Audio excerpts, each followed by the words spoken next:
materials na gagamitin natin. Itong yarn, any color.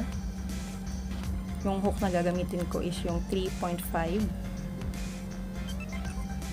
Garter, gunting, at yung ating stitch marker. So, una, kukuha tayo ng yarn, then gagawa tayo ng magic ring. So, kung hindi mo pa alam kung paano gumawa ng magic ring, ilalagay ko yung description box below para sa tutorial ng pag-crochet for beginners. Chain ng isa, then maglalagay tayo dito ng 6 na single crochet. 1, 2, 3, 4, 5, and 6. Then, hilain natin itong tail end. So, hanggang sa kumorting circle siya. Second round, dito sa ating first loop, insert natin dyan yung hook. So, ayaw nyo mag-focus. Insert natin yung hook. Then, gagawa tayo dito ng 2 single crochet. So, continuous lang yung ating paggawa. Dito sa ginawa nating first loop para sa ating second round, lagay natin ng stitch marker para matandaan natin kung saan tayo nagsimula. Dito sa second round, sa bawat loop, maglalagay tayo ng 2 single crochet. So, ito yung ating unang loop. Second loop, 2 single crochet. Third loop, 2 single crochet. Fourth, 2 single crochet. Pang-5, 2 single crochet. Sa pang-6, yung last loop, 2 single crochet. So, yan yung ating round 2.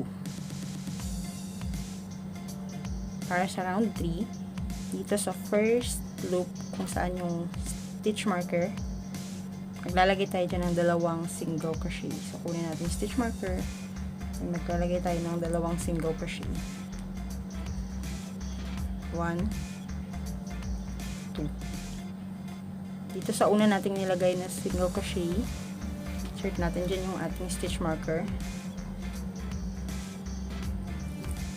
Then, sa next loop, maglalagay tayo ng 1 single crochet. Sa third loop, maglalagay tayo ng 2 single crochet.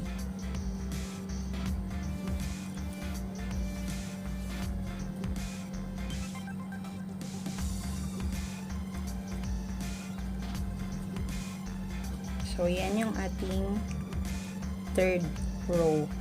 So, start naman tayo sa ating fourth row.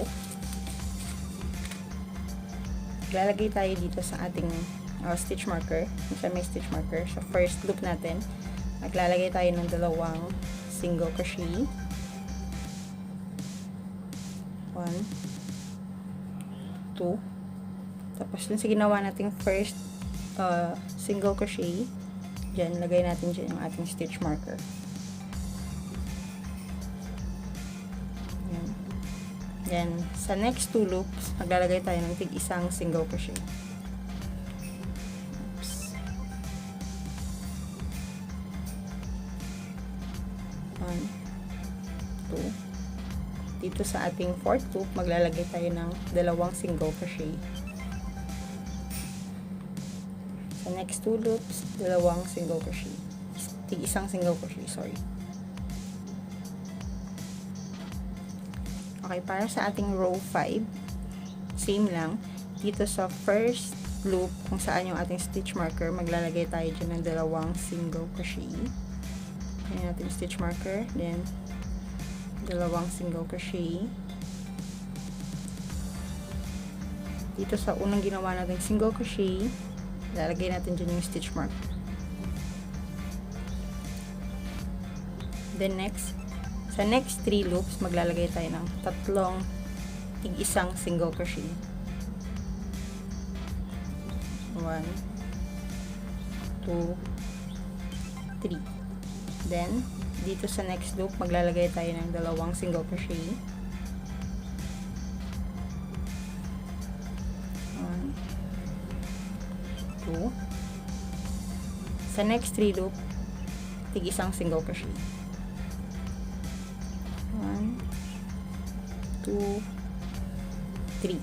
Then, so para sa ating row 6 or round 6, dito sa first single crochet, same lang kung saan yung ating stitch marker, kunin natin, maglalagay tayo ng dalawang single crochet.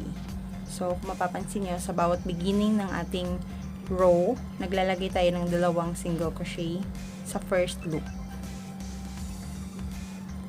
1, 2, at yung ating stitch marker, ilalagay natin sa first single crochet na ginawa natin. Then next, sa next 4 loops, maglalagay tayo ng tig isang single crochet. 1, 2, 3, and 4. So, ganyan lang. Then, itong increase. So, sa next loop, dalawang single crochet.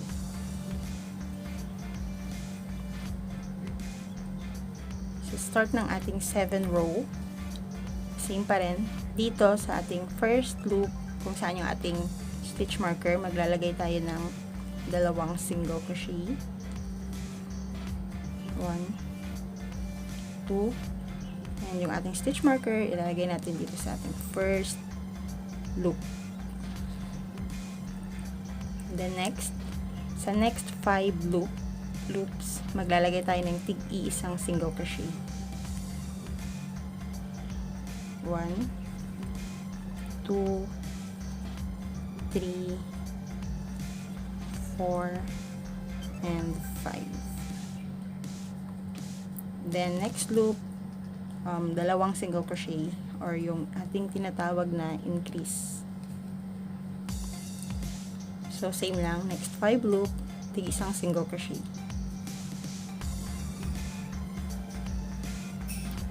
Okay, para sa ating row 8, same lang. Same lang to hanggang makarating tayo sa ating row 9. So, row 8, dito sa ating stitch marker, naglalagay tayo ng, sa first loop, maglalagay tayo ng dalawang single crochet. So, 1, 2. Then, sa first loop, lagay natin yung stitch marker. Then, sa next 6 loop, next 6 loop, hindi rows, maglalagay tayo ng tig-isang single crochet. 1, 2, 3, 4, 5, and 6. Then, sa ating next loop, dalawang single crochet.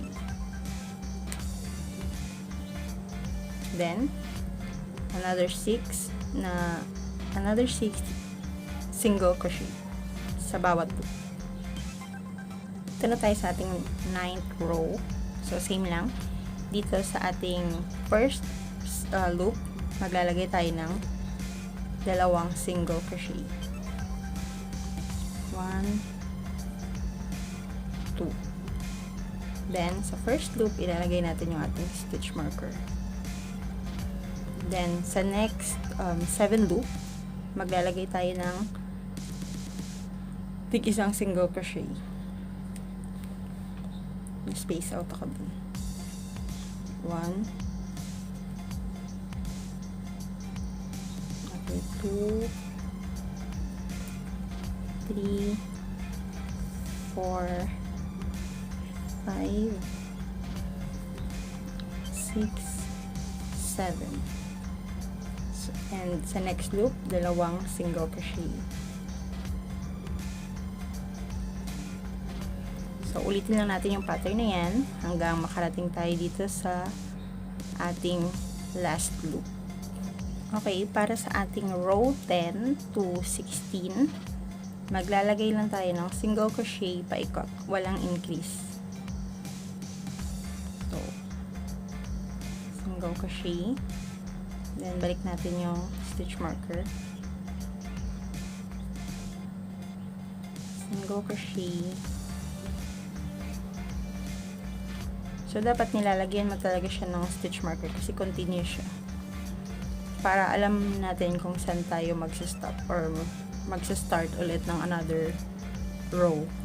So, single crochet lang from here up to 16 rows. Or, gagawa tayo ng 7 rows pa. Then, after nun, papakita ko sa inyo ang susunod natin gagawin.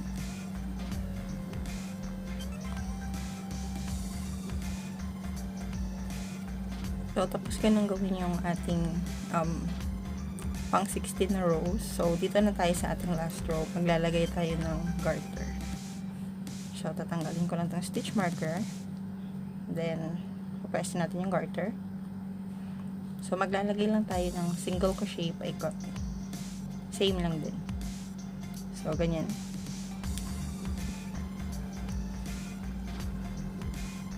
Then natin yung stitch marker.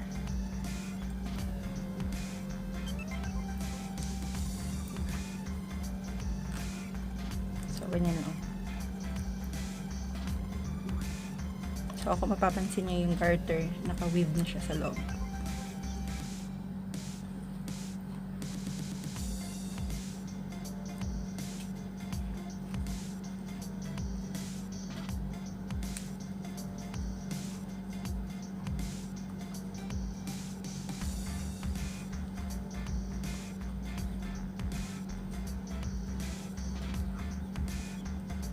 Then, pagdating dito, medyo may part na nakatali yung garter natin. So, i-weave din natin siya. Tupiin na natin ng ganyan. And then, weave.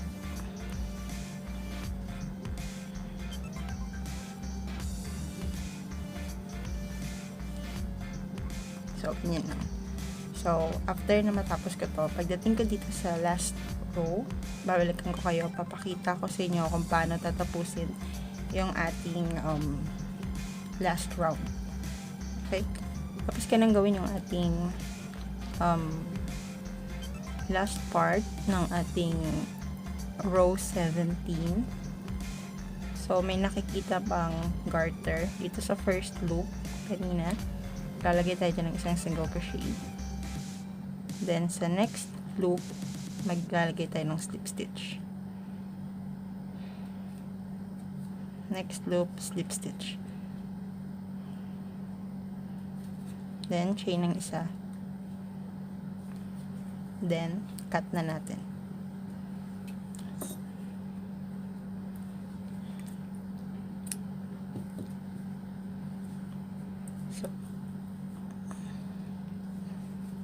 So, ito na yung itsura niya. Siyempre, babalik ta rin natin yan.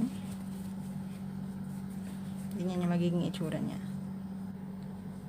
So, ito na yung ating crocheted headphone cover. So, ganyan yung itsura niya. So, kung nagustuhan mo ang video na to, please give it a thumbs up. At kung meron kayong mga questions or suggestions, please comment down below. At huwag kalimutang i-subscribe ang aking channel and hit the notification bell para updated kayo sa aking mga bagong video. And thank you so much for watching. And see you again in my next video. Bye!